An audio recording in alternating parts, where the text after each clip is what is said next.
All right. Well, I think everybody who plans to be here is now here. Make sure that you are muted as you enter.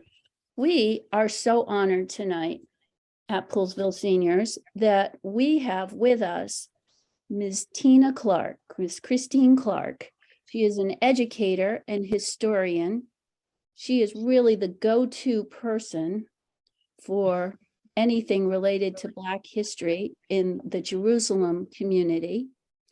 She's a former African American liaison to former county executive Douglas Duncan. She has spent her entire life fighting racial injustice. And she's here tonight to share with us her experiences being one of the who's who of the Jerusalem community, the Clarke family. So Ms. Clarke, when you're ready, please feel free to start. Well, good evening, everyone. First, I'd like to say thank you very much for inviting me to participate in your Black History Month celebration. So I want to start with the outline that we have on the screen: family, faith, education, the Clarke family, entertainment, transportation, medical treatment, and summer protests, and survival skills. So I want to talk first about my early life here in Poolesville. So when I was born and I was delivered by Dr. White, and some of you may know the history of Dr. White. He was the veterinarian in Poolesville. And so my cousin went for another doctor when I was being born, and he was told he does not deliver in babies. So the only person willing to come was Dr. White, who was the veterinarian. And it's never been clear to me in the 85 years of my life what was the problem that I had. My mother was told that I would never be able to feed myself, clothe myself, take care of myself, and I was being put in a room and no human touch. So my grandmother heard about that, Molly Clarke. So she walked the back way from Jerusalem out to Poolesville and collected me when I was 2 days old. So I went to live with grandma. 2 days old, she came out, got me, took me home with her. And then we all knew that grandmother was the medicine person in Jerusalem. So my earliest recollection of what was happening to me was grandma would bathe my legs in hot, smelly something, and then she would wrap them in white sheeting.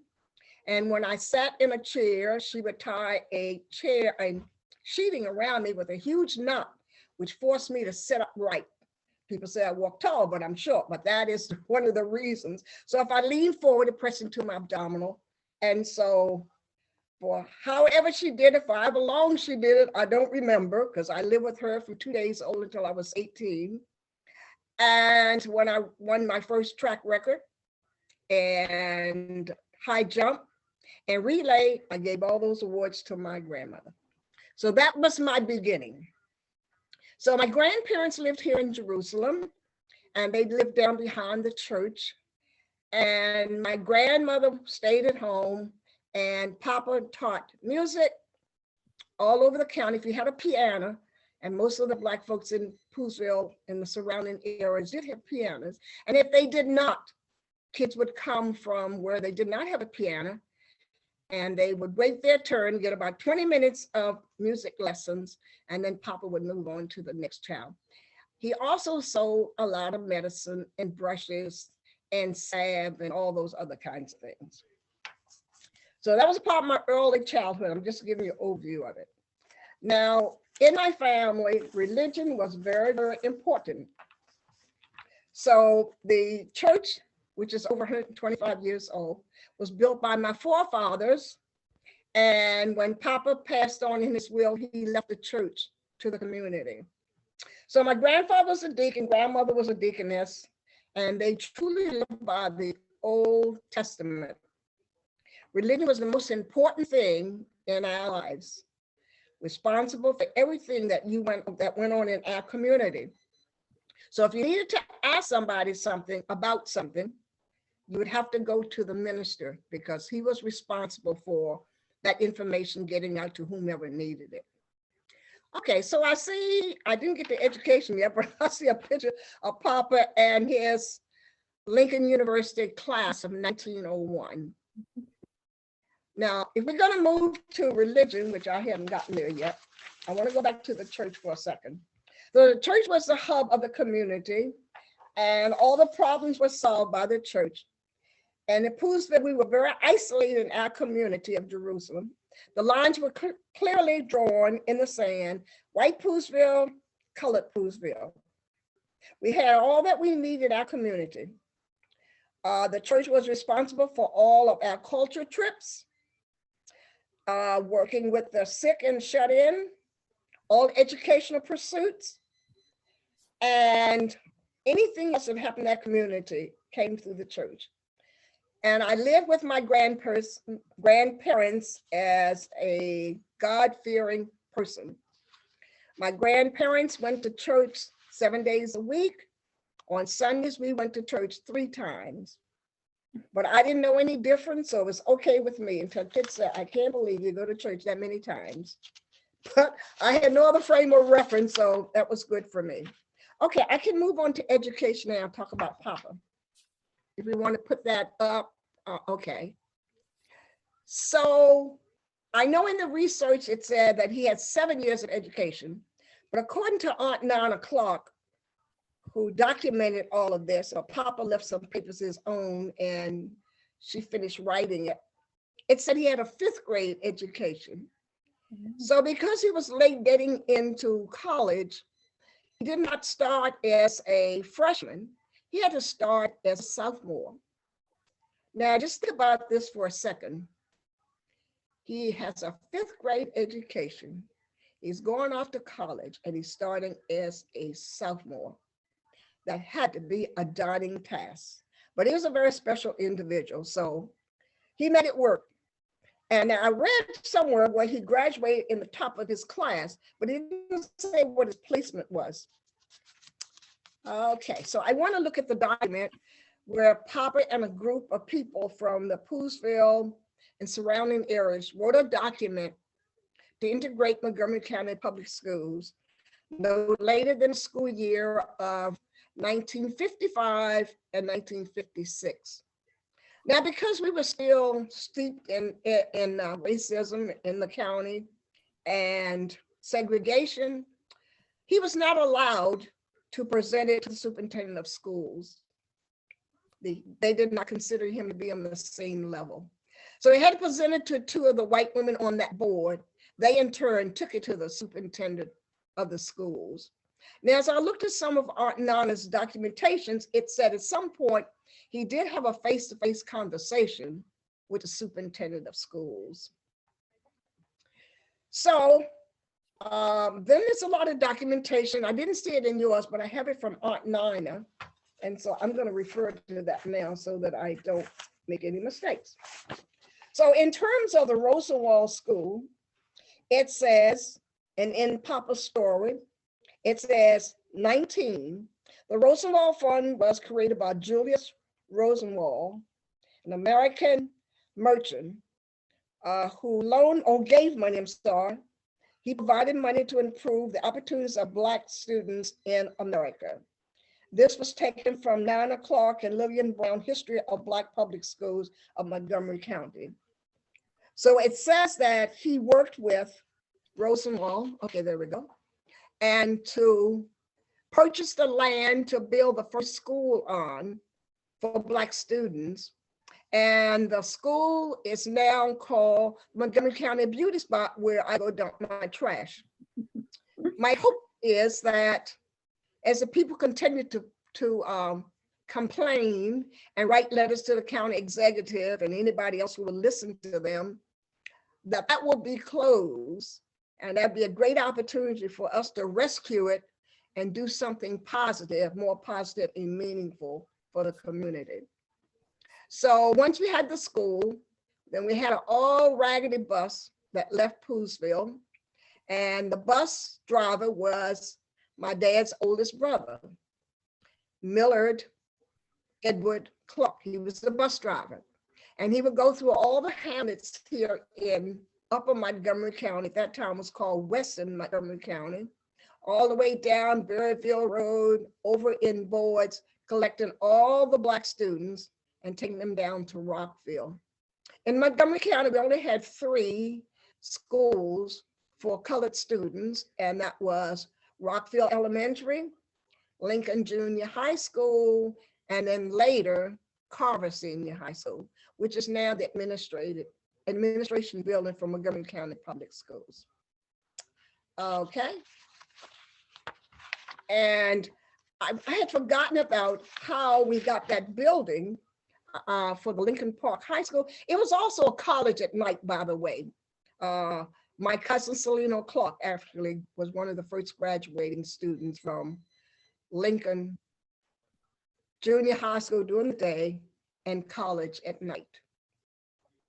So I read somewhere that it was a building that had been abandoned in downtown Tacoma Park, and it was rescued and someone delivered it to the Lincoln Park area and put it together as the main building.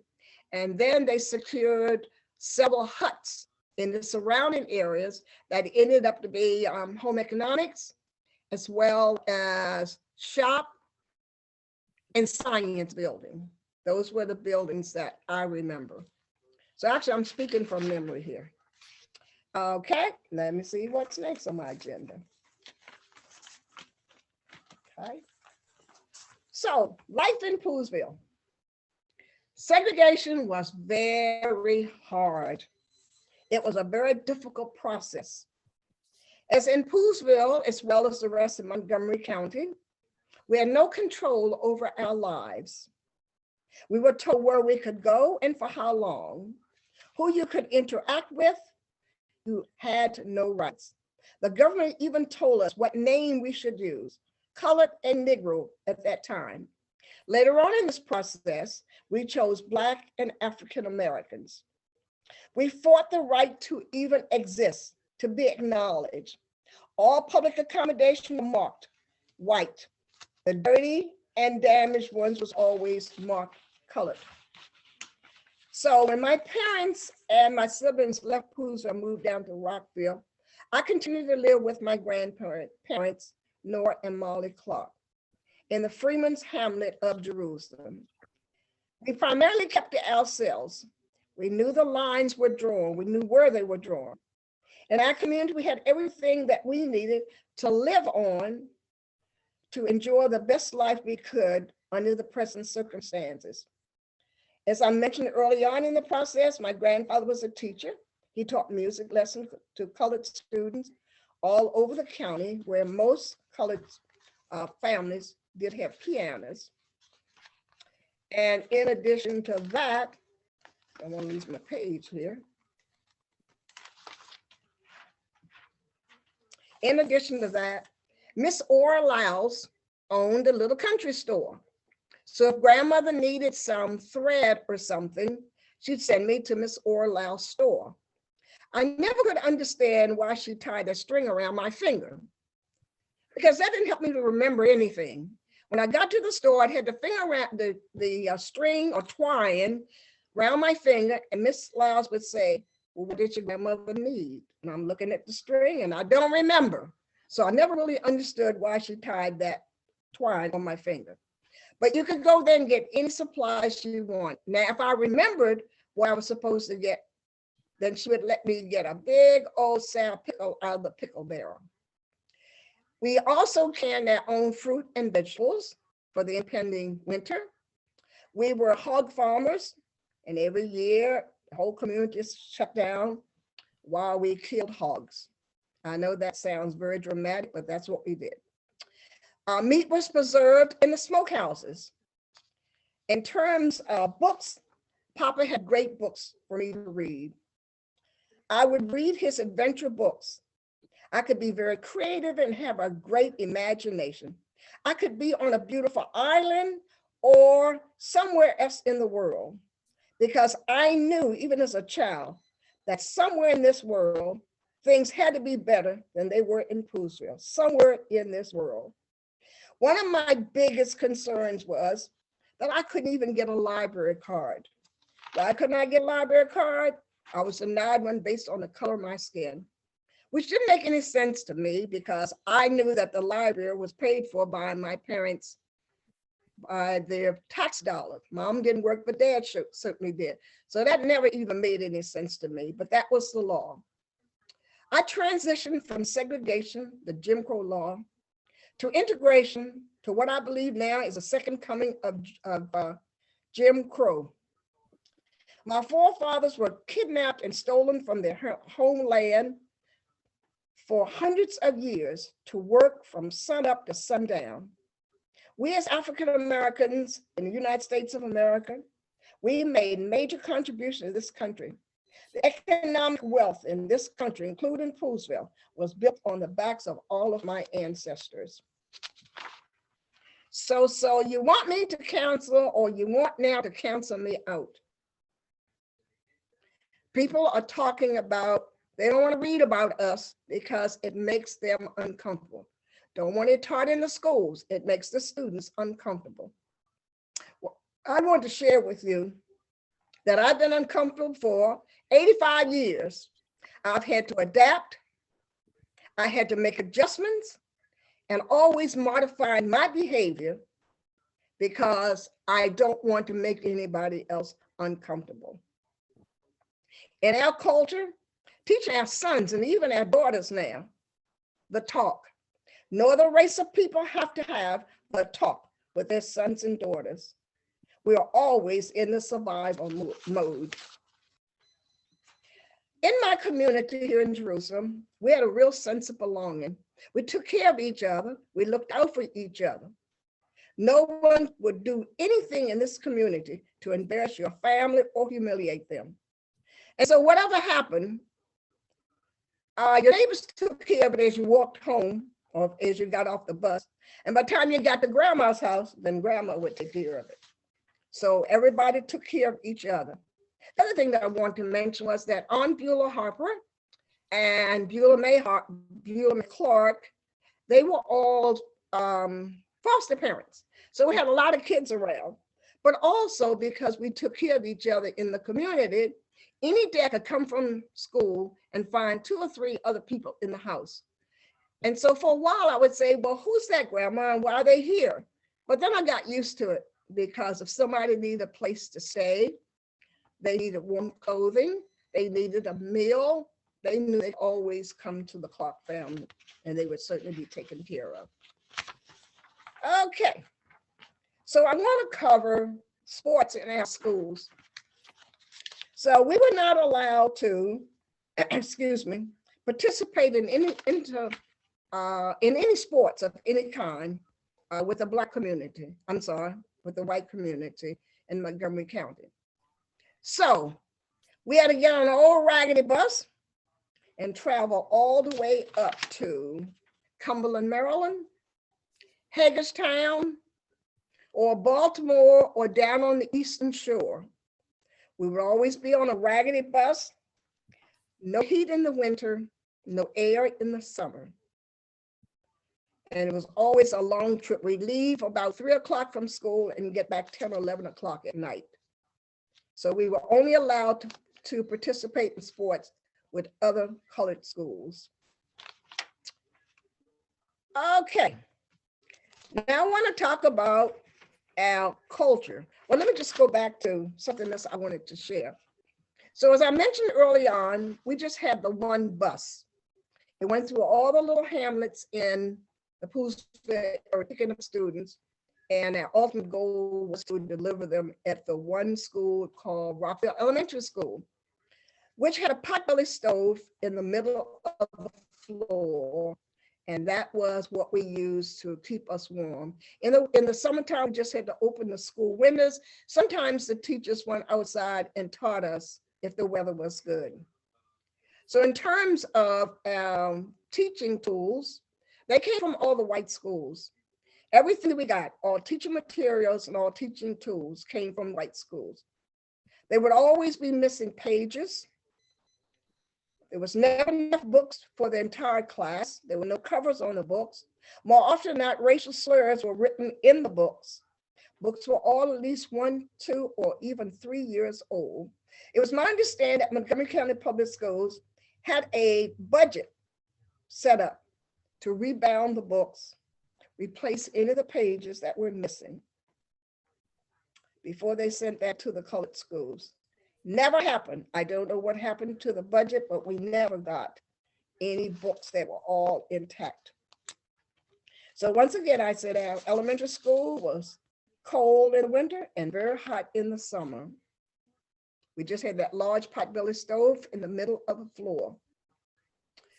And we just kept our coats on, winter coats on, and just sat around the stove for our lessons. We usually had to share a book because we only had maybe 1 or 2 books that were completely intact. I mentioned in the summer, we had classes outside under a shaded tree. Colored students traveled from all over the county to come down to Rockville. We passed many white schools on the way. They would call us names, and if we happened to be walking, they would throw things at us, including the bus driver. Segregation continued in Montgomery County till 1955, 1956, when Papa and a group of other concerned citizens were responsible for writing the document to integrate all the schools in Montgomery County. I want to share with you that when I went off to college, American University, I was afraid I wouldn't measure up. But I want you to know, I was a lot smarter than some of those rich kids, the ones who came to school with a chauffeur-driven car. And so I carried a 4.0 or higher for all those years I was there, receiving 3 degrees at the University of American University in Washington, D.C. So I graduated from an all-Black school and ended up at an all-white school and did very, very well. My sisters and brothers were the first to attend integrated schools in Montgomery County. They had many challenges. The first day of school, my sister Alice entered her classroom at Richard Montgomery High School. Someone had placed tacks on her seat and she did not see them. Her attention was focused on, they drew her on the board with a black face and a bandana around her head. So she was looking at that. Teacher said, "That's your seat there." She proceeded to back into her seat because she was still looking at her name on the board. They actually put her name, Alice, under the picture. She sat on the tacks and she reacted with screaming. And the teacher said, "You disrupted my class. You expelled for the day." That's the first day. So I guess she was only in that class less than an hour. And they sent her home. And then the next day, of course, my father went back and got her back in school. So that was the experience. I stayed in the colored school and graduated with my class. When integration came, you had the understanding with your school or with the neighborhood that you came from. You could either finish your last year or 2 at Lincoln High or Carver, if that's where you were, or you could go to the white school that's closest to your home. So, and as part of our social life and entertainment, everything in Poolesville and the Rockville area said colored only, white only. No colored allowed in the public accommodations. We could not go on the tennis court, definitely no swimming pools, bowling, or anything like that. So there was a theater downtown Rockville that we would leave Poolesville and go down to, called the Marlowe Theater. The entrance for colored students was at the back.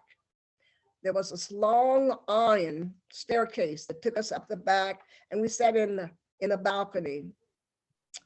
And of course, sooner or later, they discovered that the balcony was the best place to sit. So then we were relegated to back downstairs where we could sit in the lower area. So some of the other entertainment that we had, in addition to Marlowe Theater, was Lewis Mountain. They had a Negro area. That's what it was called at that time, Negro area. And that only Negroes could go on Thursdays. It was located in Frederick, Maryland. That was called Negro Thursday only. We had lots of beaches. Oh, you have those up. Sandy Point, I read someone's a research about the backside. All I know is I never went in the backside. I never knew there was a backside. I'm going to tell you what the sign said. The sign says no coloreds, no Jews, no dogs. And that was prior to being sued by the NAACP. So we left Poolesville, went all the way either to Carr's Beach, Sparrows Beach, or Highland Beach, which was owned by the family of Frederick Douglass. Carr's Beach was my favorite beach to go to. My mom knew a lot of people who would be on the program down there, including Ruth Brown. I never did see Sarah Vaughan, but I did see Ruth Brown and some of the other folks that were friends of my mom's. We also knew that wherever we went, we had to get back to Poolesville or Rockville before it got dark. It would not be safe for us to be caught anywhere outside of Poolesville if it was dark. So we always traveled during daylights, leaving early in the morning, getting back home before dusk. Hershey Park we could go to once a month, which was called Colored Day. In addition to that, we had our own special entertainment in Emery Grove. It was called the Emery Grove Camp Meeting, and that was always the second Sunday in August. The activities that we participated in was the Negro Baseball League, baked goods and homemade ice cream that my grandma used to make. My grandfather had also developed a camera, and he would take pictures and sell the pictures. We had lots of play games there, and we had covered areas where religious services would take place. And for whatever reason I'm not clear on, we always wore white to Emery Grove Camp Meeting. Now, Glen Echo was a place that my brothers and sisters always wanted to participate in, but they were not allowed in Glen Echo Park until March of 1961. That's where we picketed, protested, and demonstrated for a month or close to a year. And my sister wanted to go and she didn't understand. And she said, well, why can't I go? And I said, because you're colored. She said, okay, because she had no understanding of that. And I said, because you're colored, because of the color of your skin, you're not allowed to go there. So once integration came and the three Jewish brothers allowed other minorities to participate, they covered the pool with concrete, and some of the other entertainment, they just shut it down. So, but my brothers and sisters wanted to ride in the old wooden roller coaster, and they were able to do that, but they certainly could not swim in the pool because they covered that in. So all our cultural trips, as I said early on, were sponsored by our church and the community.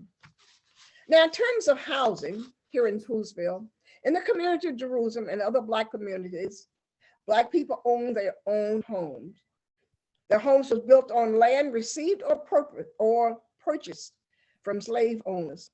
They lived as extended families.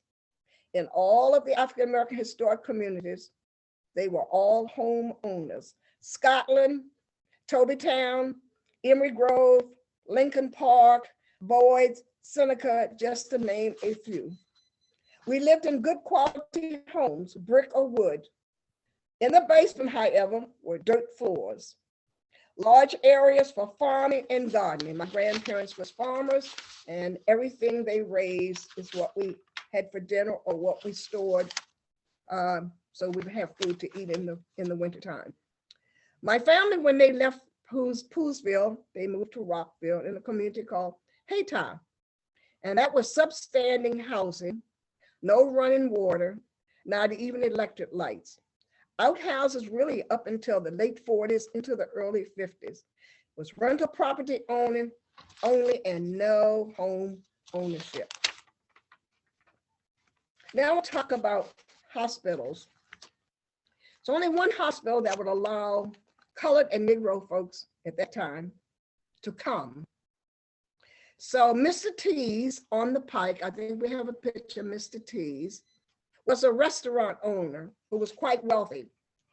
So he went to Suburban Hospital and he purchased some rooms there. So if you had an emergency, needed surgery or something, you could go and stay in those rooms. However, if those rooms were occupied, they would just patch you up and send you back home. And the other thing, of course, was that no ambulance or fire trucks, any of those kinds of services would not pick you up and take you to a hospital. So you always had to be transported in a family car, or a neighbor would take you to the hospital down to suburban. So early in my life, you tried never, ever, ever to have a reason to go to the hospital. Even today, African Americans do not trust the healthcare system or the government. We always believe that they would not give you quality service, but they will also share your health information inappropriately.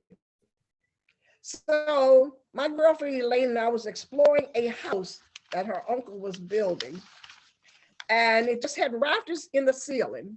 And she asked me to look out the window to see something, and I lost my footing. And so we were in the attic part of the house. So I fell through the attic, the first floor and the second floor.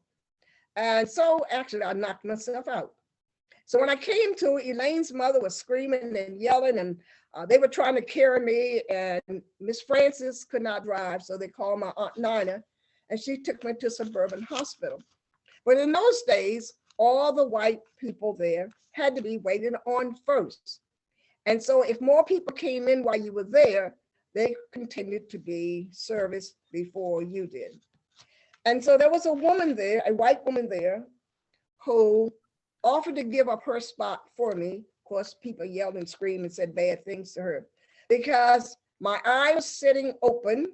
It took a little more than 10 stitches to close it. I was bleeding profusely. I was nauseated, and I was in a lot of pain. And so when they called her next, she said, take this child. She really needs to be taken care of. And so she gave me her turn. Usually, as I say, we transported in the cars, and it was just a bad situation. Sometimes I try to process all this information and I get completely overwhelmed.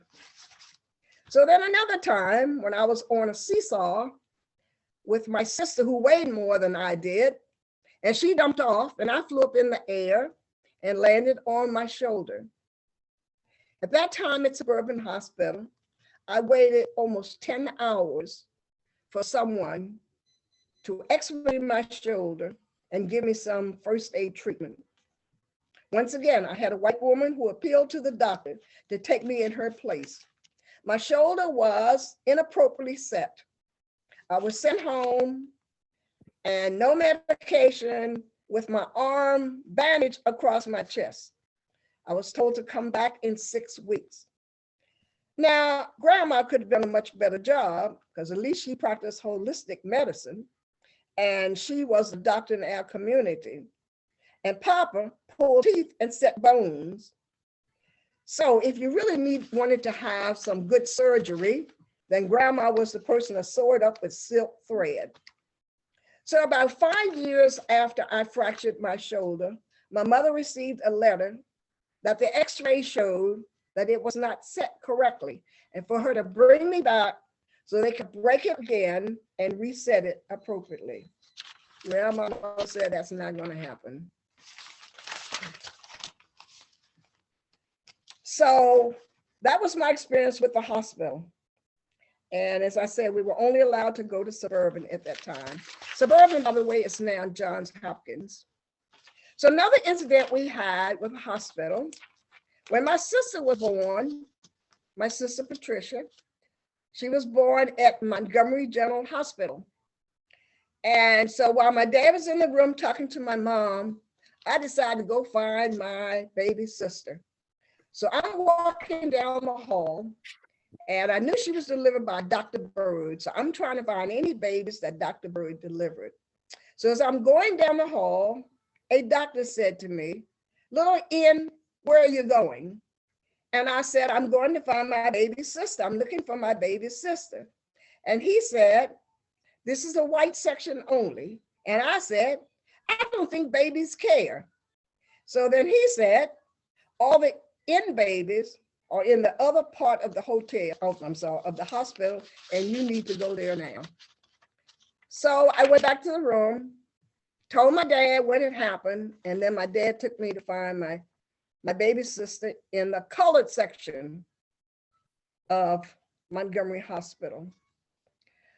So then there were some survival skills that were drilled in your head every day of your life, every day, every day, every day. Do not go anywhere by yourself, especially in Poolesville and Damascus. Stay away from Rockville police and Montgomery County police officers. Never travel alone, 2 or 3 people. Groups are much better. If white people call your name, give no eye contact. If you see them coming, get off the sidewalk and allow them to pass. If they call your names, do not respond. So as I mentioned early on, here in Poolesville, we couldn't go to any of the swimming pools. And so one day a week, Montgomery County Public Schools had a contract with Benjamin Banneker Pool in Washington, D.C. on Georgia Avenue. And that's where the colored students would, they gave us an old raggedy bus, no air, no heat.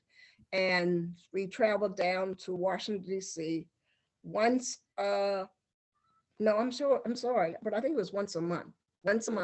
So we could go swimming. It was a great swimming pool and everybody treated us really, really well.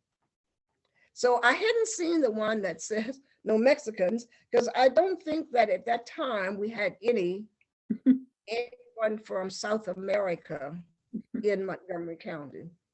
Because the first ethnic group that arrived in Montgomery County were actually Koreans and then Chinese. Okay, they came from China. Okay, so in terms of transportation, we never, ever, ever rode on the back of the bus.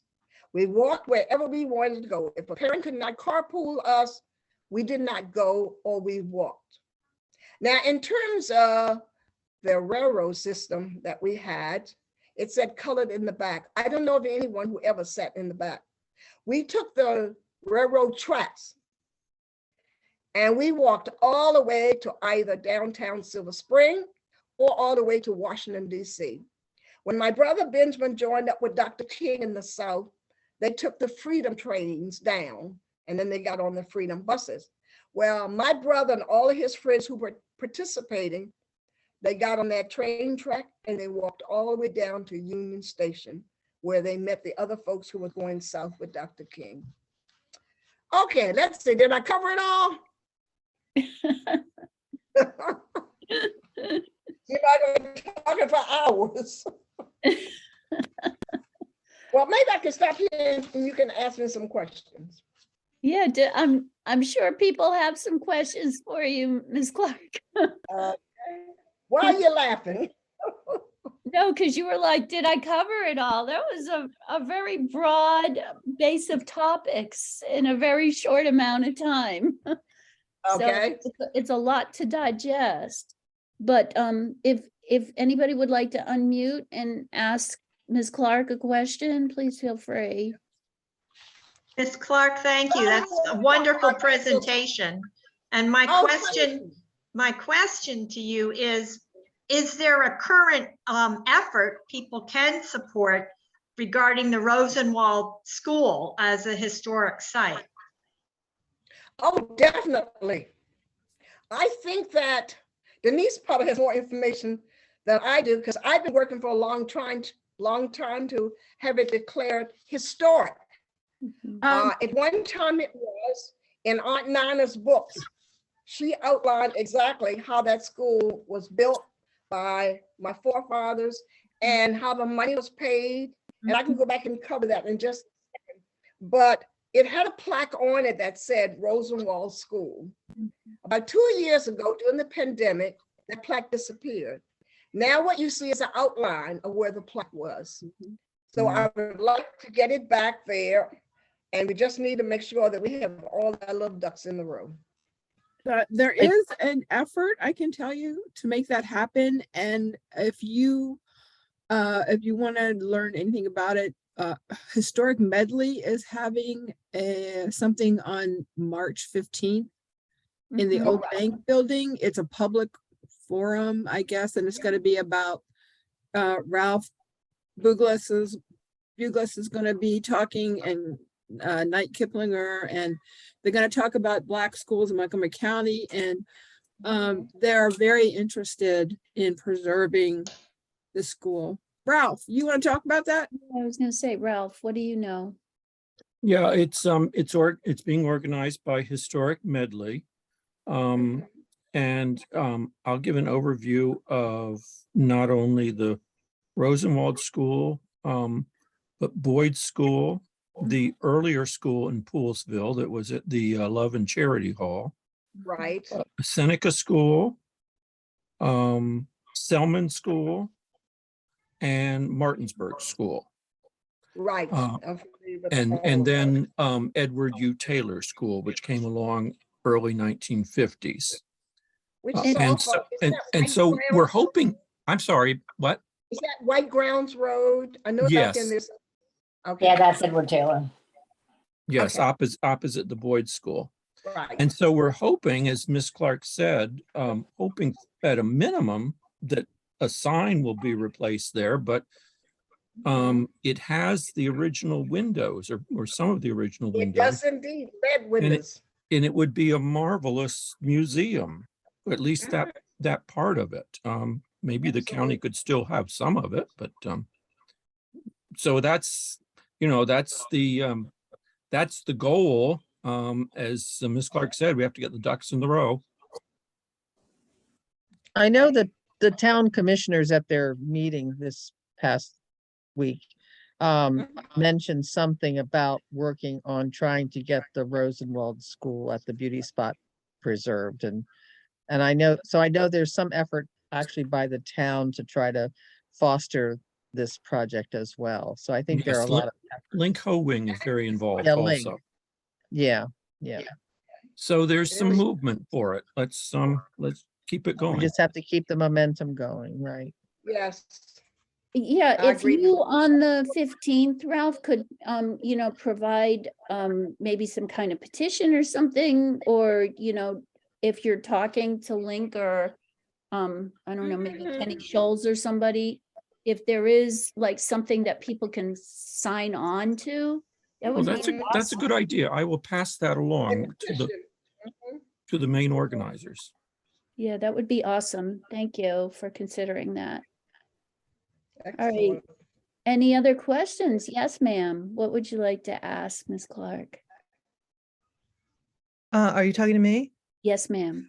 Um, I'm Neil Whitney. I'm in Poolesville and yeah. I'm working with the Montgomery County Lynching Memorial Project, trying to get a memorial plaque for the lynching here in Poolesville. And I think that we'd probably love to have a presentation like already have- this with them. I don't mean to interrupt, but I thought there is a plaque for the church where hanging took place. Because I Uh, served on the committee with Jim Stowe. okay. Sound familiar? I haven't seen it. This is in conjunction with the Equal Justice Initiative. Right. And yeah, it's gonna be a pretty big size plaque that are going up all over the country. Right. Yeah, I think we would love to have this presentation if you have time at some point. But I was also wondering if you remember any of your favorite dishes when you were a kid growing up that like your grandmother made or your family made that maybe even you still make today. Yeah, the things I really like, because it's probably why I'm still, well, I was a vegetarian until my blood went low. Then I had to eat some liver. But anyway, so I've been a vegetarian for over 70, 75 years. But when my blood went low, the doctor said, you need some baby calf's liver. So I guess I'm not a vegetarian anymore. But my thing was to go out to the garden, either get carrots or something, go down to the spring, carrots, tomatoes. Love to eat fruit and vegetables raw. So I'd go down to the spring, swish it around, get the dirt off it and eat it.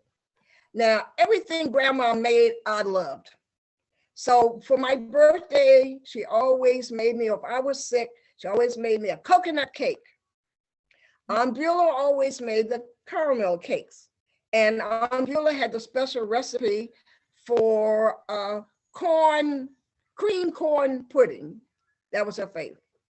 So I'll tell you about the time I went to visit my siblings down in Rockville, and they were eating something called potato chips, and I'd never seen potato chips before. So when I got back to Poolesville, see, Papa would drop me off. He'd go teach music lesson, and he'd pick me up. Of course, I didn't have any heat in the car, and so it was a nice quilt on the back seat, and so I would just snuggle on that until I got back to Poolesville. So I told Grandma that they were eating something called potato chips, and she said, "Well, what did it look like?" And I said, "Very thin potatoes." So Grandma told me to go down in the cellar and get some potatoes. She sliced them super thin, and then she fried them in lard, because that's what they use then. And she sprinkled some salt on it. That was the best I ever tasted. Much better than the ones that my sisters were eating out of a bag. So she was good at making all kinds of things. Now, the other thing that homemade ice cream was one of her specialties, as well as bread pudding. And I still use her recipe today for bread pudding. So my mother's side of the family, they made bread pudding, and they used vanilla, but Grandma used cinnamon. So now I use them both for my recipe. I put cinnamon, and I just use them both because it makes it taste good. So Grandma was very good at everything that she cooked, but her bread pudding was superior. Sounds delicious. If I ever had to go back to any part of my life, it would be living with my grandmother. She and my grandfather, two very special people. Especially Where did you go to elementary school? Where'd you go to elementary school? Elementary, Rockville. In From Rockville. Poolesville to Rockville. Rockville Colored Elementary.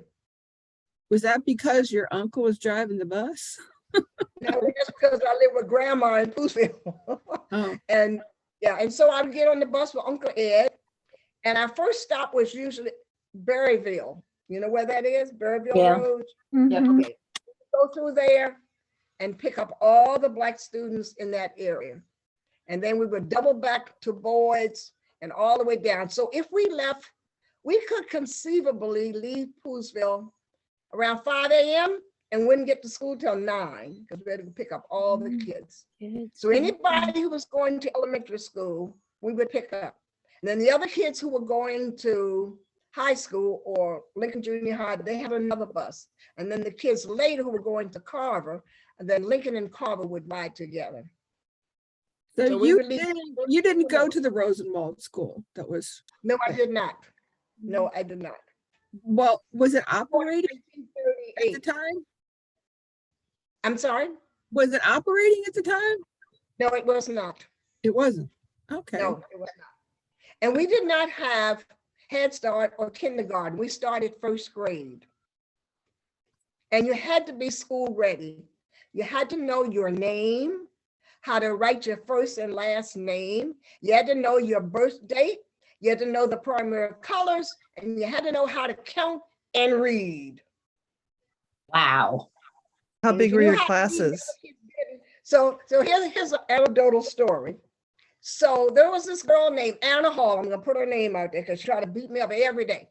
So Anna Hall said she didn't like me and she punched me in the eye. So I come back to Poolesville and Grandma said, well, what happened to your eye? And I said, there's this girl named Anna Hall and she doesn't like me. So Grandma said, turn the other cheek. Find out what she doesn't like about you and turn the other cheek. So I asked her, she said, I hate you because you can read. So I think, Ooh. well, Anna, I'll teach you how to read. She said, and you're stupid. Then she hit me in the other eye. So I go back home and Grandma said, well, what happened? I said, you told me turn the other cheek. And she hit me in the other eye. And so now I got two black eyes, right? That weekend, I come down to Rockville to visit my parents and my siblings. And my dad asked me what happened. So as I left school that day, I'm going to my parents' house in Rockville. So Anna's walking behind me and she pushes me all the way. And I fall down, I get up, she pushed me again, I fall down again. Because grandma taught me you don't solve anything by fighting. You have to turn the other cheek. So I told my dad what happened. And my dad said, well, what did mama say? I said, she said, turn the other cheek. And dad said, well, what happened when you did that? I said, Anna sucked me in the other eye. So my dad said, this is what you do. You find an equalizer. And I said, well, what's the equalizer? Anything you can get your hands on. So we're coming down. This was on a Friday. And she's pushing me down. I get up, she pushed me down. Grandma said, I can't fight her. I have to be nice to her. I have to love her. And the last time she pushed me down, I fell down beside Miss Dorsey's flower garden that had bricks in it. So I picked up the brick and I faced Anna and I said, if you touch me again, I'm going to smash you in your face. I don't know what I was going to do because my stomach was like jello. Anna took off running. That's how you treat a bully. That was on a Friday. Monday, when school opened, she told all her friends, don't bother her because she's my friend. So that's how I solved the problem with Anna. So then she wanted to know if she could spend that weekend. So I said, Dad, Anna would like to know if she can spend the weekend. Dad said, is that the girl that's been beating your butt every day? I said, yeah, but now she's my friend. So Dad, okay, she could come. So Anna came and spent the weekend with us. That's a true story. Wow.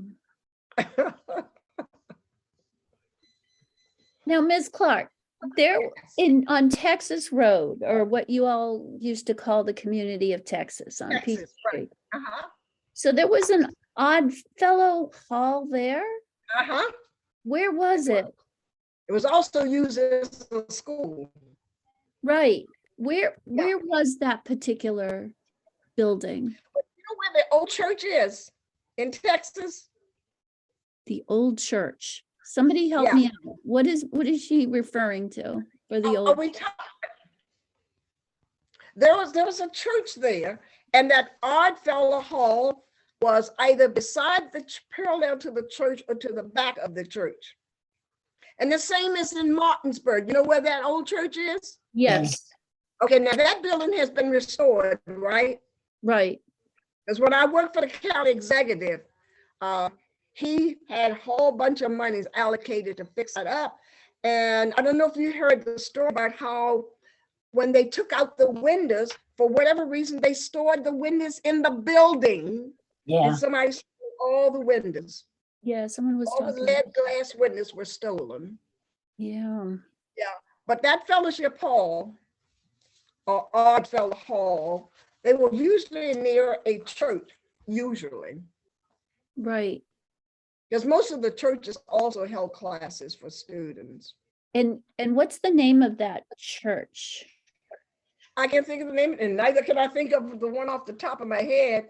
But you know, when I talked to my cousin today, Aunt Nina's daughter, she had a lot of articles on segregated schools, but she said, I don't have any on the churches, because I was hopeful that I could get one on the churches, but she didn't have any on the churches. Are you talking about Camille? Camille Clarke, Nina Clarke's daughter. Camille, I spoke to her today. Oh, okay. So Denise, I have a book for you as soon as they come. She's going to put them in the mail in the morning. Look at that smile.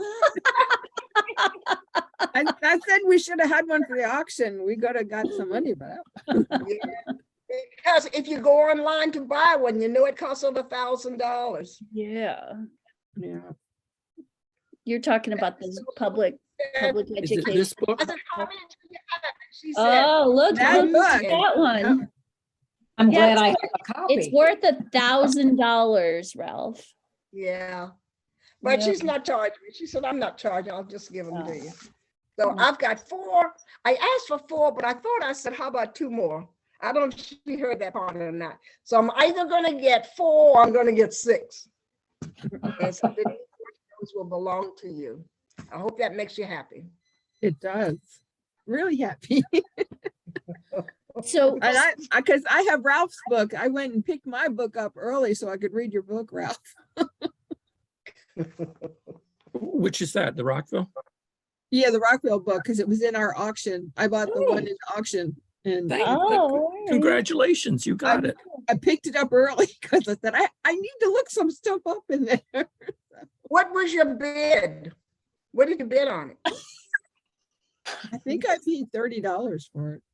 Oh, Mm, Went to a very good cause. yeah, very good. yes, that was very nice of you, Ralph. Thank you for donating that. Mhm. Can I ask another question, please? Yeah, Ms. Clarke? absolutely, Ann. So from what you've described, it sounds like a lot of next younger generation perhaps left Jerusalem area because of the segregation in Poolesville and moved Mhm. down to Rockville. Nowadays, But some left the area entirely. My Mhm. cousin Tina Clarke said segregation's too hard. So Yeah. he moved to New York and never came back. The Joneses moved to Philadelphia. The Oh, Proctors moved to Philadelphia. My Aunt Della Proctor moved to California and they never came back. They wanted to go where they thought they could find better race relations, where they would be treated fairer. So they went to different parts of the United States and they never ever came back. and that was part of my question, are there any remaining families from the longtime Jerusalem residents who are still in the area? Yes, the Brooke family, they're still here. They're down behind our church, Jerusalem Baptist Church. So they're still here. I'm the only one left in the Clarke family. I'm the oldest and the only one left here. Sam was passed away, Roland passed away. Bernie was left all the property, including grandma's property. And so he had no emotional attachment to the property. So he sold it all. Mm. We couldn't challenge him on it, but we were just trying to not have any squabbles in the remaining part of the family. Mhm. So they sold it all. It's my understanding that the Brooks paid for or paid Bernie for the property, and then Bernie gave the money to his daughters, which I suspect they've already spent the money. So now they have no property and no money. How does that work out? So I'm the last. wow. Well, thank you for representing and sharing this history. Well, I follow a lot of heroes and sheroes. I mean, I didn't have much of a choice. I was born into a family that believed in providing service to the community. And so that's where I learned it from. You gotta love what you do. I just found out when I was looking and doing some research yesterday that your cousin Doug was the first Black noble Member of the Odd Fellows there you go. in Yes, Poolesville. yes. So, And they took him and not his twin for whatever reason. His twin tried to join, but he was unsuccessful. so was his twin Donald? Yeah, oh, you know that. Yeah, Douglas and Donald. They were fraternal twins. Gee, she knew. Wow. Yeah, I you didn't think- can't get past Denise. She knows a lot, a lot of history. She studies it. Yes. Very good. I go down a lot of rabbit holes, you know? Yeah, I'm sure.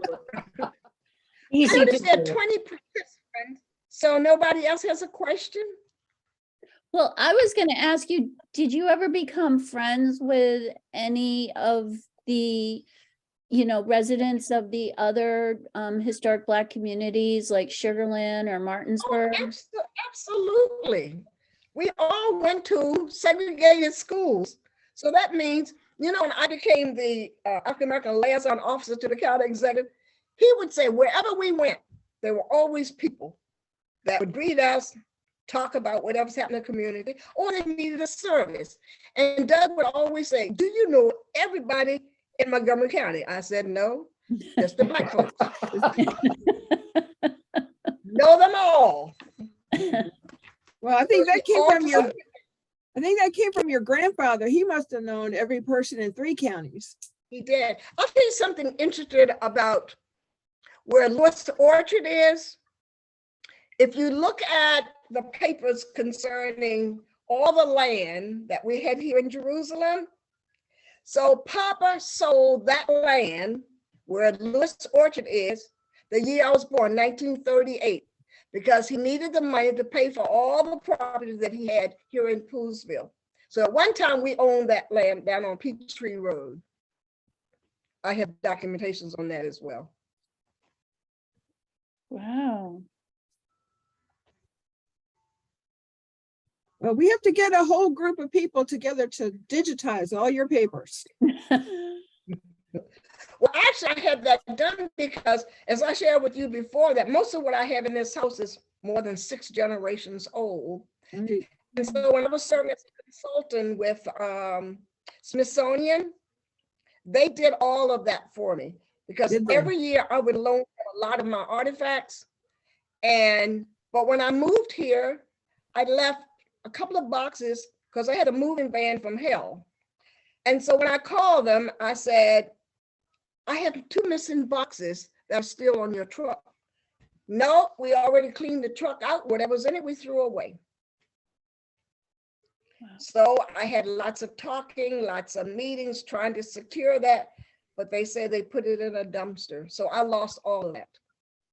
So now I'm starting over again from scratch because it had no value to them, right? They could care less. Mhm.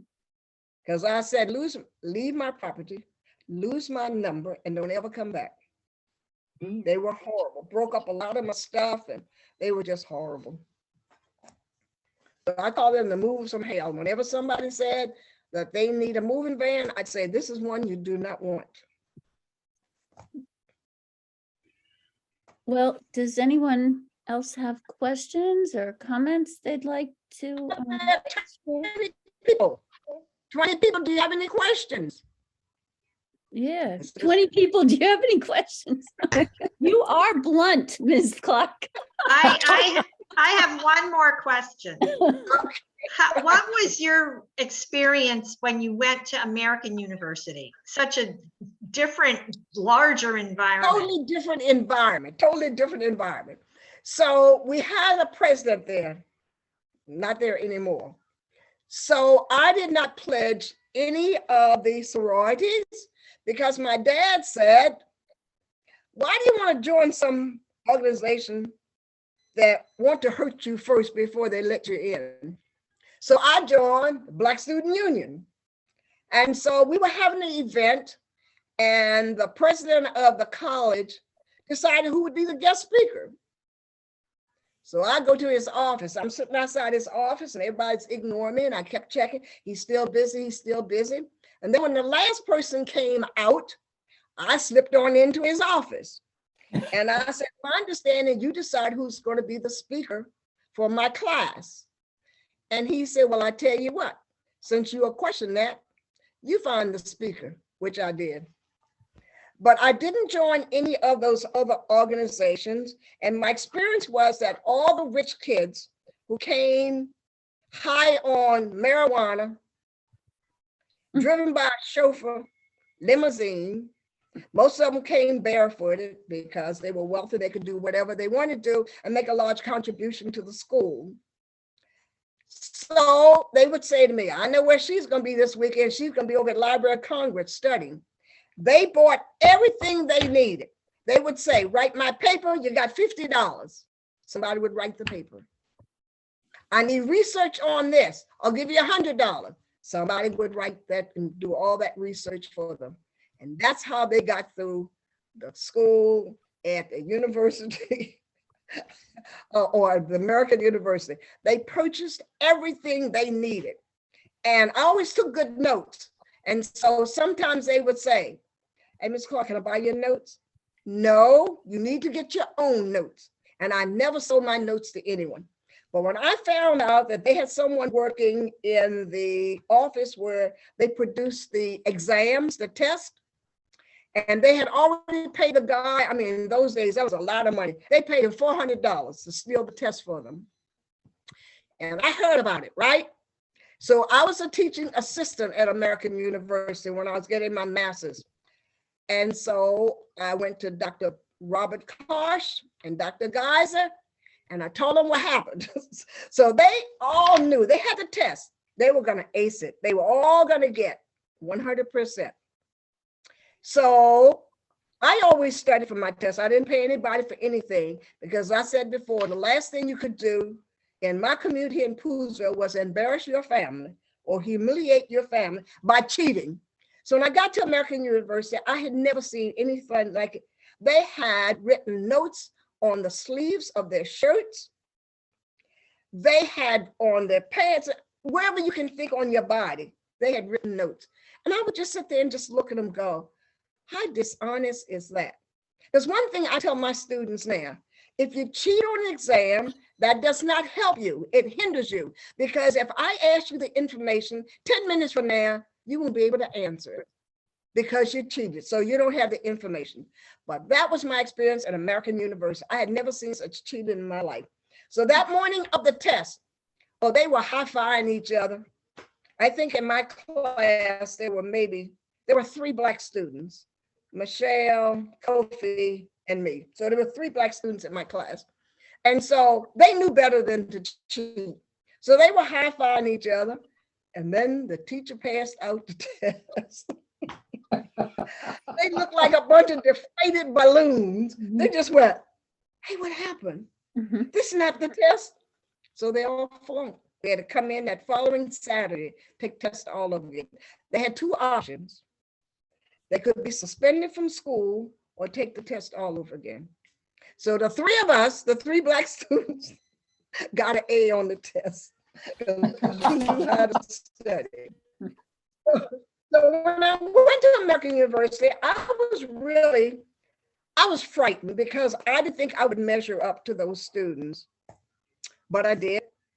Carried over 4-point average for the 4 years I was there, or higher. But my experience was that the kids didn't care about grades. One boy, I said to him, I said, you really need to get your math done. And I said, how are you going to take care of yourself when you grow up? What are you going to do? And the boy said to me, I'm going to work for my father. He owns the business and he's going to leave it to me.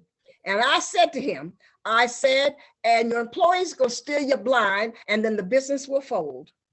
If you don't know how to count, I don't know what you're going to do. And then another student fell in a class. Her parents took on a ski trip to Switzerland. That was her reward for failing the class. Oh my. So So that's I'm sorry, go ahead, please.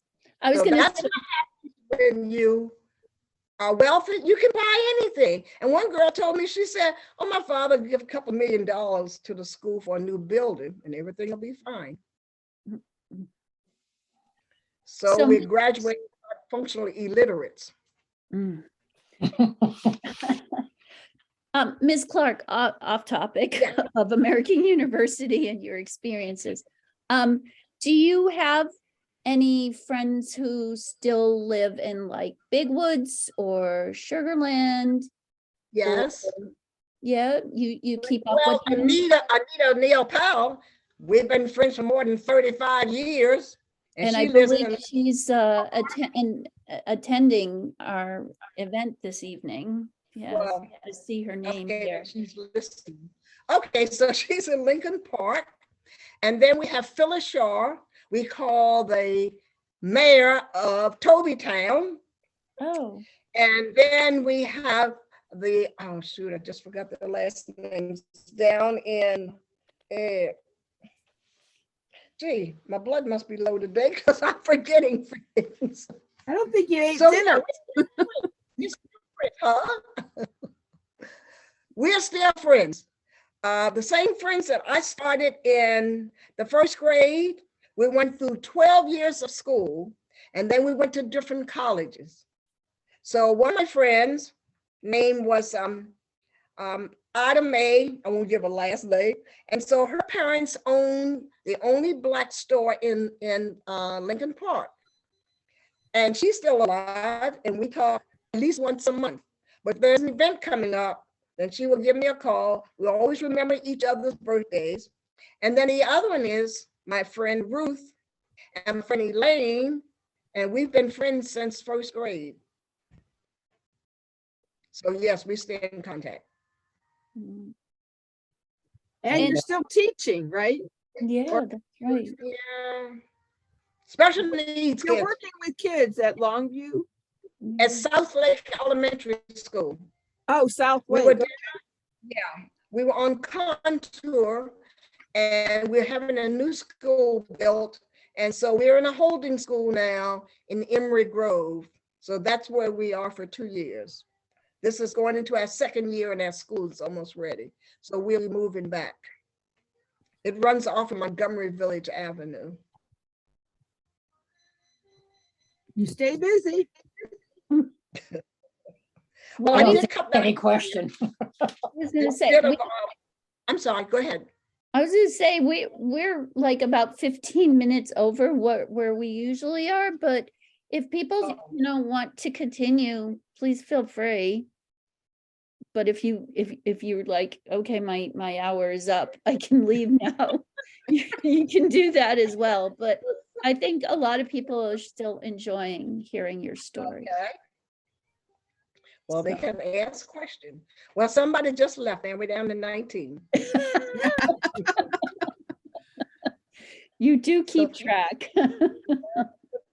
Number of participants. All right, so Someone- who is buried in the cemetery behind the church on 109 over by Elgin Road? That's the Elijah.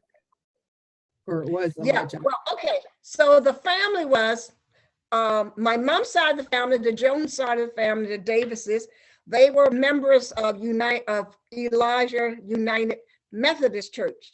All right, And then the Clarks, they were members of, and they were Southern Baptists, and they were members of Jerusalem Baptist Church, which is on Jerusalem Road, which is Right. adjacent to the beauty spot.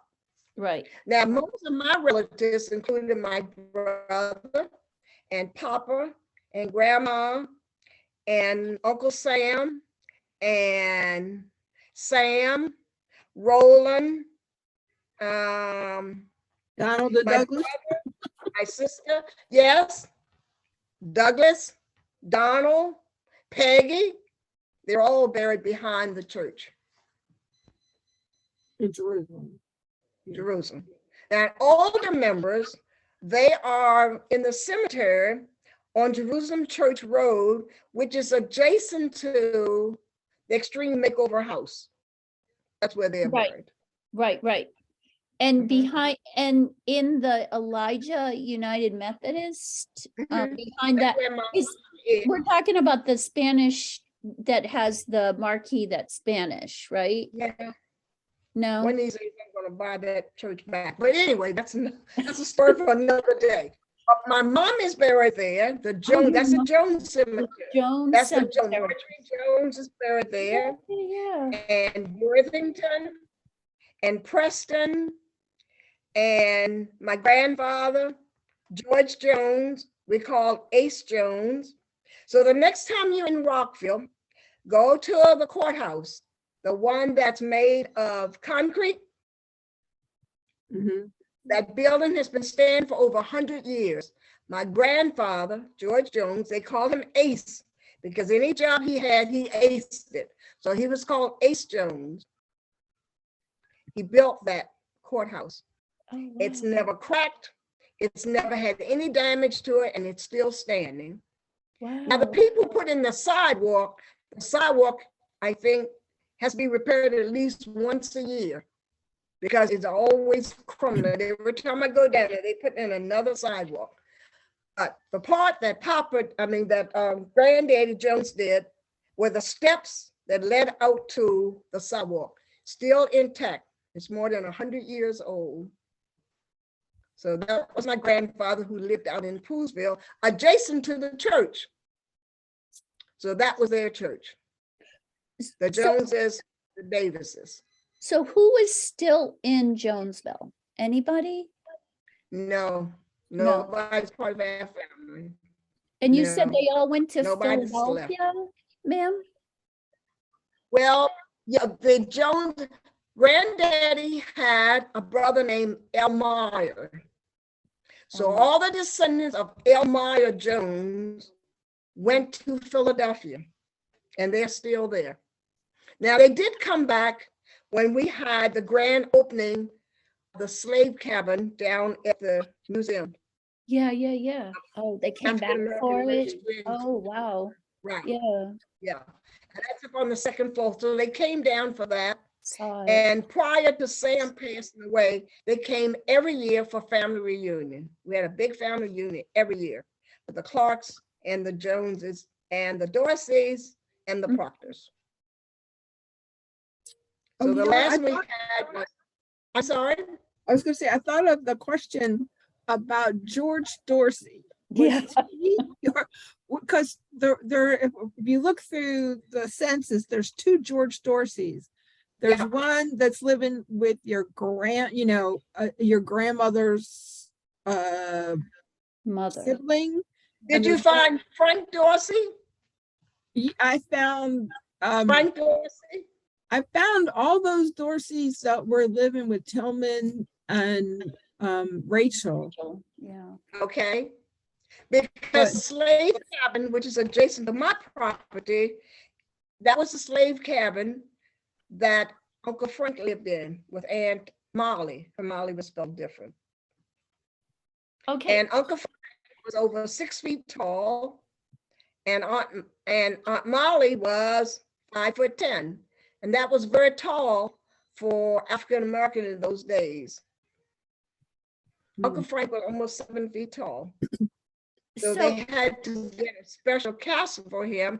Now, Uncle Henry Davis, who also belonged to Elijah, he was a first Black mortician in the state of Maryland. And so when my brother passed away, when my brother was also 6'4", and he said in the olden days, they just break their legs and make them fit into the coffin. But for Uncle Frank and my brother, we delayed the funeral because he had to order caskets that were over 6 feet long. He said, in the olden days, we just break the legs. And I went, okay, Uncle Henry, I didn't really need to know that. all right, so Ms. Clark, Yes. George Dorsey, We're down to 17 people now. I'm losing my audience. George Dorsey, did he have a sister, Leanna? Leanna Dorsey was grandmother's, wait a minute. Hold on a minute. Leanna was Grandfather? grandmother's mother. Leanna was James's wife, so Yeah, she's your right. great grandmother. But remember, most of the people on grandma's side of the family, because that was Papa's side of the family you're talking about. Mhm, On yeah, grandmother's side of the family, they were all Proctors. right. Suzanne and James Proctor, and that's whose property I live on.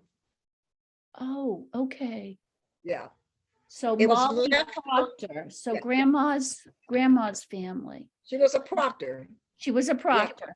Yeah, Yes. yeah, I'm looking at And- this timeline that we tried Oh, putting okay. together here Okay. of these And people. so grandma's sister was Della Proctor, and she left and went to California to live. Yeah, that's what you were And saying. she worked for the movie stars. Oh, wow. Yes. All right. So she used to work for, do you remember Red Buttons?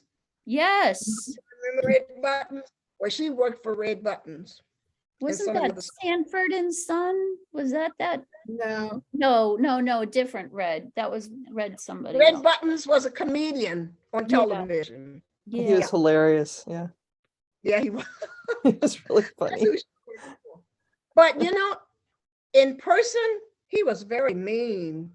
Oh, Mm. well, He that's got along disappointing. well with Aunt Della, but he was mean, and he was, I mean, one minute he could be happy, the next minute he's really, really sad. He had some special problems, like most comedians do. yeah, Yeah. I think all that comes out of pain. Yeah. But there's like this interesting thing that we came across, which is in the Dorsey family, which is that Remember, the Dorseys also became Hamiltons. Right. yeah, but also there was, who was it? There was a Dorsey who married somebody, I think named Williams, and then for some reason, all of their children went to live with Tillman and Rachel and took Yeah. the Dorsey name. Oh, I'll have to go look that up. Yeah, it was Robert Williams who was, and Millie Hamilton, who were slaves, right? Mhm. I don't know if somebody else who's still with us has more information about it, but yeah, so they were together. They had 9 children, Mhm. right? So Basil, Hezekiah, Were George, they James, live children? these were all live children. Okay, all right. So it was Basil, Hezekiah, George, James, Leanna, Mary, Frank, Fanny, and Thomas. Okay. See, So I when need, we're to- talking I need to about look in another Frank, box for that. I have boxes with labels on it. This side of the family, this side of the family, this side of the family. yeah, would love to know if this is the same family that produced George Dorsey, Who built the Okay. cabin. yeah, who built the cabin, who built Noah's house, right? All right, okay. Because if you go to Uncle Ed's property, which is next door, that's called the Dorsey property. Okay. My property is the Proctor property. Proctor. But Yeah, where on Frank and George bought property there right about the same time that Noah did. okay, So I guess that's the Dorsey property. I'm sorry, and you were saying about Aunt Beulah, that her, well, Aunt Beulah's property yeah, and Uncle Ed's property was all Dorsey property. I have the documentation for that. That was all Dorsey property. And that's where Uncle Frank lived. okay. And Uncle Frank was the builder along with the neighborhoods, but because that's what happened. When the slaves were free, they helped each other build their own houses. And so the community and Uncle Frank built that slave cabin, which is called the Dorsey property. But the guy who lives on that property now is Romanian or Armenian. I'm not sure which one. He Really? just knocked it down because I wouldn't give him some land for a horse. He just bulldozed it down. So he wanted a 1/4 acre of my property for a horse. And in return, he would allow me to come over to the slave cabin. And I said, I do not have sucker written on my forehead. And so he hired some of the Hispanic guys and they came in with a, I don't know, some kind of little instrument and just when I came home, that Sam called me at work and said that they were bulldozing it down. So when I got home, it was already destroyed. Wow. 'Cause it had no value to them. To them, yeah. Aw, Well, did Harper's live in that area too? Yes, absolutely. The Harpers lived on Jerusalem Road and mostly Jerusalem Church Road. That's where they all lived. And that would be Harper and Beulah Harper, who started Bumco. yeah, but she was two houses down from me. yeah, yeah, That's where Aunt Beulah lived. near the And her church. son just sold her house. Yeah, that's the When guy. you come down Jerusalem Road and you see somebody attempting to do something with plants, I'm not sure what the goal is there. But so now today I noticed they have up a green barrier around the planting. Oh, So that was Aunt Beulah's house. And so my earliest thing that I remember about Aunt Beulah was that you could never get in her house because you had to trip and fall over canned goods, Mhm. blankets, and coats and things. You open that door and that's all you could see right there. And she said, be careful, don't trip and fall. And I kept thinking, well, why don't she find some other place to put all these things? But it simply meant if you ring the doorbell and you need something, it's right there for you. accessible. You get what you need and then you leave. Right. So that was Beulah Harper. Now the other Beulah was Beulah May Clarke. And Right. that was Uncle Ed's wife, and Uncle Ed was the minister.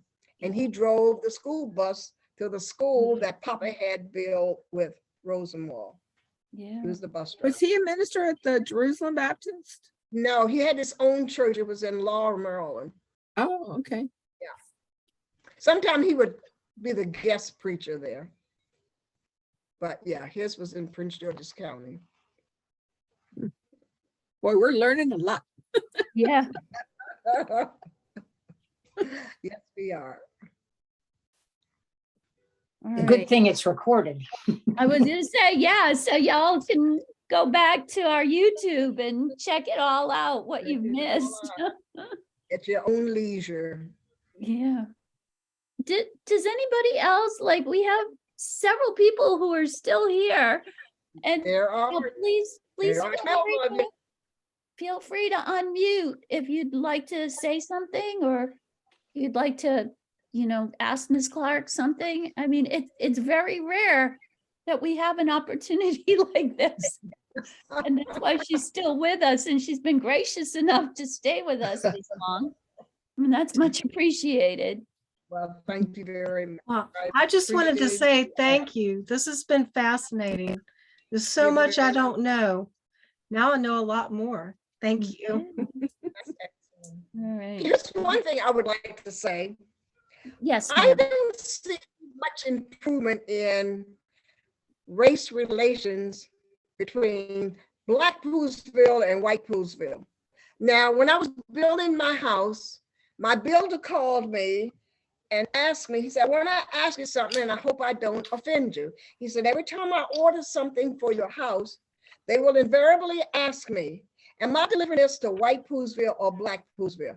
He said, "I have no idea what that means." Mm, So when I was researching the area or looking at the 5, 10, 20-year plan, and even Sam didn't know this, and he's a historian of the family, he knows everything. But I found that the dividing line was Jerusalem Road. Everything from the left of Jerusalem Road comes under the town of Poolesville. Everything on the right side, which is where all the slaves settled, comes under Montgomery County government. So that's how I found that out.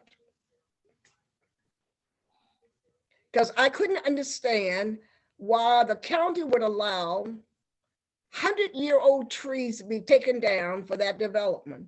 But I know that the builders have a lot more leeway with building anything than you have if you were just an individual. So when I complained to the county about it, I said, "How did you all allow them to take down all those trees?" And he said, "We didn't. Town of Poolesville gave them permission, the builder, Yeah. to take down all those trees." Because when I built my house, they came with the spray paint. You can take down this one, or you can take down that one, but you can't take down this one. But they could just take down everything. So folks say, "Why do you have that tall tree in the middle of your yard?" I said, "Because the county said I could not take it down because of its age. But across the street, those trees are the same age as the tree in my yard. They just bulldoze all those trees down." And I was wondering about the tree huggers. I said, "Well, how the heck they get away with that?" Oh, somebody said Jones Road. Yeah, that is true. But I said that's because that's what I believe. It's because the slaves all lived on this side. I don't know of any slaves that lived on the town of Poolesville side. I mean, somebody can correct me, but to my knowledge, that did not happen. They all lived on this side of Jerusalem Road. Yeah, I think it's probably because they didn't want to run water out there. Oh, probably. Yeah, but I have a well. And so my question is, where I received that letter about the water being contaminated in Poolesville. Did Mhm. you all get that letter? And Yes. you can't boil Yeah. it away. And so I don't drink the water in the first place. My house is almost 27 years old and I use bottled water. They brought it up at the PAC meeting, Ms. Clark, the Poolesville Area Chamber of Commerce tonight. That Right. topic was brought up because they were holding their annual meeting this evening. And that topic was brought up and they said that they have, it's all self-contained now. It's all taken care of. Oh. Yeah, They would you called the believe that? P- I'll Well, you may continue not to know drink that a lot bottled of water.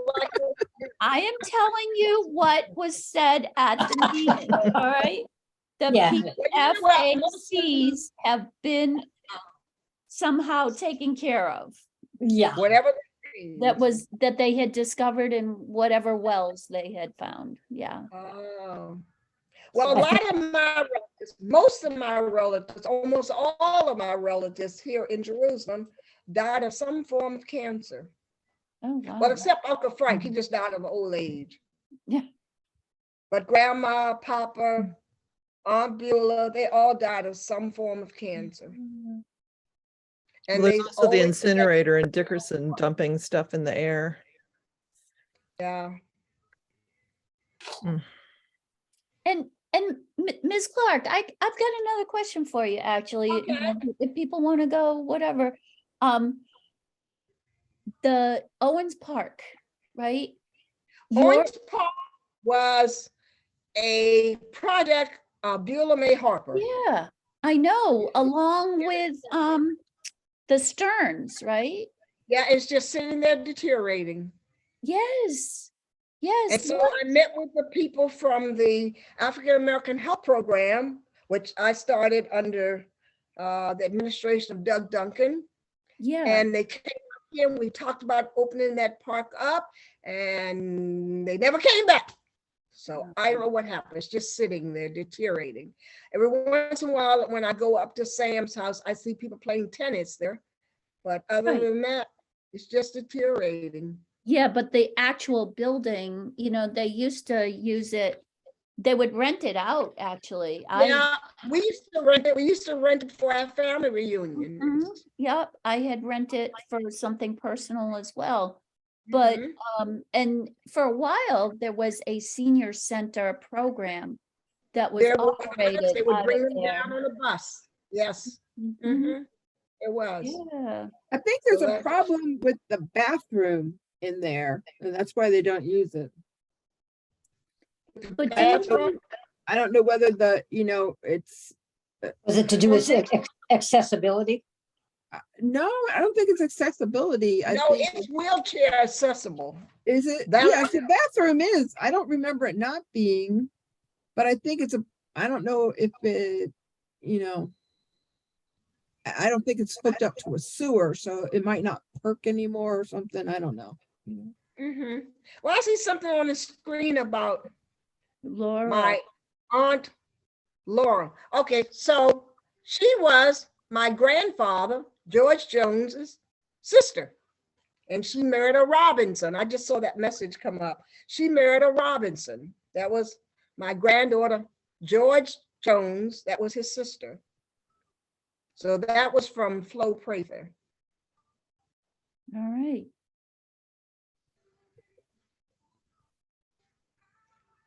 So Well, the we Rob- probably should let you go eat Oh, dinner. yeah, before right. It's all over. I don't eat We past have a that. long day, right? I don't Oh, eat fine. past that. She needs some raw vegetables. Yes. Yeah. Yeah, I love raw vegetables. I used to even eat raw potatoes. Ooh. Oh, all right, that's different. Well, they got potassium in them, Yeah, right? yeah. Okay, so obviously my body needed some potassium. I used to like raw peas when you would, do the peas Shell out on them. the When you stoop, shell them, eat the peas. Yeah, the Yes. shell, those are I used to like all delicious, corn. yeah. you shuck the corn, Yeah. and then I Oh, would yeah. eat it. Mhm. Mhm. Yep. Right. Now everybody's hungry. All right, so people are gonna go look for their potatoes now. I think we're probably gonna Okay, end so it. we grew all that fruit and vegetables, okay? And so all the small fruit and vegetables went to the pigs. But now they're a delicacy because they're young and they're tender. So all those little ears of corn and everything we fed to the pigs, we now eat. Because now we know they're tender and they're better for you. Like the small sweet potatoes, Right. the large sweet potatoes you don't ever want to eat. Yeah. Too much sugar. Hmm. So you like the True. little small sweet potatoes, the ones we used to feed to the pig, because that was my You job. you probably had the tastiest pigs in town because they ate everybody else. They the best, huh? Yeah. Just So- cutting them up for the kill, get them ready for hog killing day. Hmm. When you heard shotguns all over the community. That must have been so much work. School says that students who witness those kinds of behaviors are traumatized. No, we're not. It was a way of You're just tough. it was a way of living. My cousin Sam showed me how to, and I wasn't good at it first, how to wring a chicken's neck, right? Yep. Well, while I was trying to wring his neck, he pecked me on the back of the hand and ran away. But I knew how to stretch his neck on the chopping block and use a hatchet. So then I became the person who killed the chicken for dinner. So one of the teachers had a student in a classroom who was sharing this information that he went to visit his grandparents, and they were killing chickens, and they would wring the chicken's neck and toss it to the side. And the little boy proceeded to describe how the chicken was flapping up and down with no neck. She said, "Ms. Clarke, can you stay with my class? I've got to get this child down to the child psychologist because he has been traumatized." No, he wasn't. He wasn't traumatized at all. He's getting a chicken was dinner. traumatized. Listen to it. Wow. Living in the country is a way of life. Yeah. Absolutely. And I don't know where this expression came from. I said something to someone, and then there was crickets in the room. Crickets are not quiet. They're always mating, rubbing those back legs. They make lots of noise. So I don't know where that saying came from. Didn't say anything. All I heard was crickets. So somebody obviously don't live in the country or know nothing about living in the country, because crickets are not quiet. And who makes the noise? Is it a male or the female cricket? Female. You don't know? The female is the only one that makes the noise. Same thing about the one that bites you, the mosquito. It's the female that bites you, not the male. Okay. Okay. All right. I think we're gonna wrap this up. Since we're talking about crickets and mosquitoes. People left. You have, Can I- you have people left. Thank you Hi. so much. Can you hear me? Yes, Thank you. Thank you so much, Ms. Thank Clark. you. Thank you, Ms. Clark. Spending all for this time wonderfully- with us.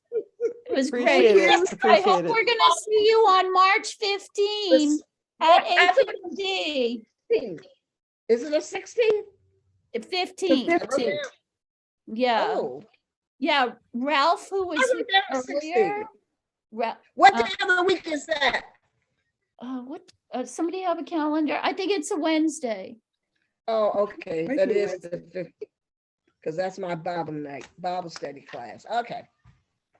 Well, I'm sure Mr. Kiplinger and Mr. Buglass would be thrilled to have you there and to, let them know your experiences as far as the schools, because that's the topic.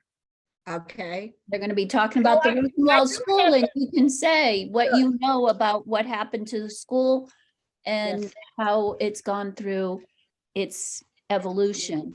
Well, I have the history of that. Papa started to write it before he passed away. And Aunt Nina, who is a author with Prentice Hall, she Right. completed. So I have the entire document Right. with footnotes as well. Well, wonderful. So maybe you can miss a little of your Bible class. Well, if my minister comes with me, it'll be okay. Oh, okay. And he would like to come. He asked me last night at Ash Wednesday service. I'm sorry, who was that? My pastor Oh, at Seneca Community Church, Reverend Kenneth Nelson. okay, Yes, yeah. so he would like to come as well. Oh, well, bring them along. I'm sure they will be thrilled. So, Okay. all right, we're gonna call it a night, everybody. Thank you so There are much. 7 Thank you people very left. much. There are 7 people left. We're still hanging in here. This is the Yeah. 7 hardcore. people. Well, you can That's always 7 come back another time. I'm sure we can Okay. keep this going, but All we'll right. have to save it for another evening. Well, Thank thank you you so much much. for inviting me. I've enjoyed it. Well, Thank we're you. glad to hear it. Good night. It was Be wonderful blessed, meeting you. everybody. Thank Take care. you. Stay safe. Night. Yes, you Good too, night. ma'am. Take care. Bye. I'm Everyone. ending it now. All right, bye. Okay. We're going over.